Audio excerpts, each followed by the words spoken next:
Okay, so I thought I'd just do a little video on four string chords, so four note chords, so root 3, 5, 7, and then show you kind of how to turn it into triads, so just three strings. We'll stick to the top four strings and then the top three strings for triads. So sometimes on a triad, you would leave out, the fifth, or you would leave out the root. It doesn't really matter which one you leave out, but you want to try to include the 3 and the 7. Now, sometimes 3 and 7 are the most important notes of any chord. So try to include them. Sometimes, for fingering reasons, it's too difficult to play or whatever. As long as you've got something of the chord represented, then it'll work. For example, if I had a D chord, so, that's just the root, 3, 5, and there's another root on the open string. Well, if I just play the root and the 3, it sounds pretty much like a major chord. It sounds like D major.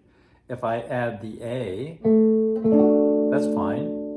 But if I want to turn it into a 7th chord, I could just add the C, which would be the flat 7. So now I have an F sharp, a D, and a C. And from that, we can kind of derive that it's a dominant chord because I have a tritone. It's not totally visible, but the tritone is between the C and the F sharp, which C and F sharp would be here. So same pitches, just in a different spot. Right? So we can get rid of a note and then create a third. That's useful if you're playing, first of all, if the 4-note chord is just too difficult, then you can go down to 3 and just, pick I'm going to pick the triads here that are close together. So A minor, if I play a triad on A minor, let's just start on this A here. So A, C, E, that would be A minor. So this is pertaining to Autumn Leaves, but it'll pertain to any song that you ever do. So now D7 is the next chord. So if I play, I know what D triad is here. That's D, F sharp, A. And all I'm going to do is sacrifice the root and get, if this is the root, this is the normal 7, this is the flat 7. So now I get this. And again, you can hear the tritone, you can hear the tension in that.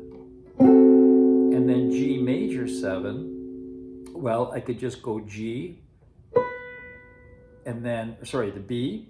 So I'm going to get rid of the root on this one. So the root would be down here, G, G, B, D, F sharp. So I would just bar that. So I can simply play that without a root. And it looks like B minor, which in fact it is. So if the bass player was playing a B, it would sound like a minor chord. If the bass player was playing a G, it sounds like a major chord. So we have A minor, just a 1-finger chord on 3 strings. So we could say that's A minor 7. I mean, it's not, I don't have the flat 7 in there because that would be the G down here. But I'll just play it as a triad. Then D7, we already said was going to be like this. So I'm playing a C, a F sharp, and an A. So no root. On the G major 7, instead of playing a big chord, I'm going to play just these 3 notes, which is the B, which is the 3rd, that's important. The D is the 5th, not so important, but we're going to include it, so have 3 strings. And then the F sharp, which is the major 7, 1, 2, 3, 4, 5, 6, 7, 8. There's my scale. So there's your G major 7. So, if we call this A minor 7, same fingering, this would be B minor 7, but it also is G major 7. So you think about it like G, B, D, F sharp. Well, if I start on the B, I get B, D, F sharp, which is B minor. So it's embedded in the chord. So if someone's playing the full chord, G major 7, or anywhere, G major 7, all the same notes. If I play this, Well, those three notes are in that chord, so it'll suffice to create the harmony. So then C major 7 is just in that same area, C, E, and instead of the G that we normally play, that would be the 5, 6, there's the 7, the B natural. So if I play this triad, it sounds like C major 7. Now F sharp minor 7 flat 5, that's a mouthful, but that's going to be F sharp, an A normal A C, and an E. So I could bar that, second finger or first or third finger will work, and just play an F sharp on the bottom. That would be my 4-note chord, F sharp minor 7 flat 5. And if I get rid of the F sharp on the bottom, it's what's known as a rootless chord, and it also looks like A minor. So you can see there's there's duplicates of all these shapes. They can be this or they can be that, simply because our chords from a triad expanding into a 4-note chord, we can either have this, or even this without the note on top. So the naming of these becomes a little tricky, and it becomes dependent on the key you're in. And it doesn't really matter, as long as you know that an A minor 7 has a root A, a C flat 3, an E, which is the 5th, and a G, which is the flat 7. I can play any part of that if I only want to play 2 strings. That would suffice. It's not going to harm the harmony because it's already built into the chord. So I can go from a 4-string chord to a 3-string chord to even just 2, just a dyad. And it sort of gets the sound in your ears. Now, it's not very big, so if you were playing in a duet situation, a triad or a 4-note chord would be great. You can also do, the big chords we talked about, shell voices. They work really well because they give you some bottom and they give you the 3 and the 7. But, maybe someone's doing that already. So then I can play a little higher voicing up here. So if I look at the first A section of Autumn Leaves, I get this, A minor, 2, 3 to D7, which was this, and G major 7, which is just straight across, C major 7,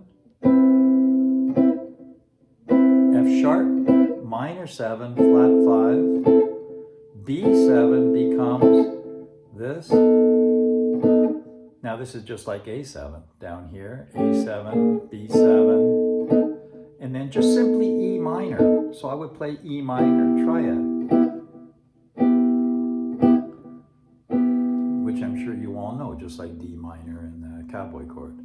So we have that as triad. So here's the first section, A minor, 2, 3, 4, to D7, to G major 7, to C major 7, to F sharp, kind of like A minor, same thing, to B7, and finally ending on E minor for 2 bars. So now the chords in the second half are the same, but I may treat them a little different. So the F sharp minor 7 flat 5, I can do like this, just like we did before, like an A minor. To B7, to E minor, well, I'll just do it the same way we did it a second ago. 2 bars of that. Now A minor, just like F sharp minor 7 flat 5, we're back like the top, D7, to G major 7 for 2 bars. Doesn't go to the C this time. Down to the F sharp, to the B7.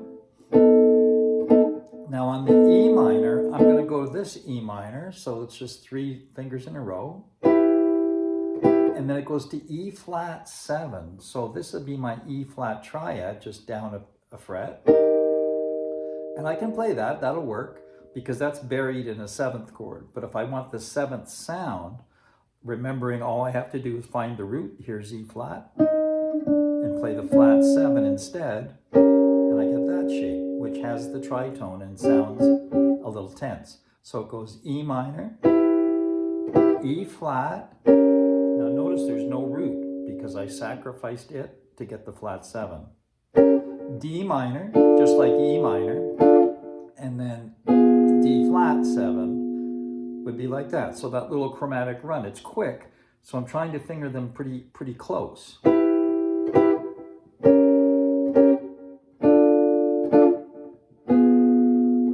then it goes back to the F sharp, or no, sorry, it goes to C, to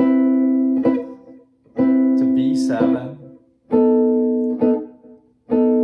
to E minor. So that's how to turn 4-note chords into triads. You either sacrifice the root or you sacrifice the 5th, but you try to keep the 3 and the 7. Now, if you can't do that, then you can just play whatever you have of the chord. If you want to just play a major triad, you can play a major triad instead of a dominant chord, because in a D7, there is a D major chord buried in there, right? So here's D7. I'm sure you've played this little triangle D7, so you can see my fingers. So I've got an F sharp, a C, an A, and an open D. Well, if I play a D major, it's the same chord, except it has a D here as well. Well, we've got the D, this would be the major 7, this is the flat 7, and I still have the open D. So now it's a 4-note chord. So if I just play this triad, of course that has the tritone in it right there. It sounds tense, it sounds like a 7th chord. Okay, so you can substitute things like that. I'll cut this one off here and then I'll just do another one on the 4-note chords.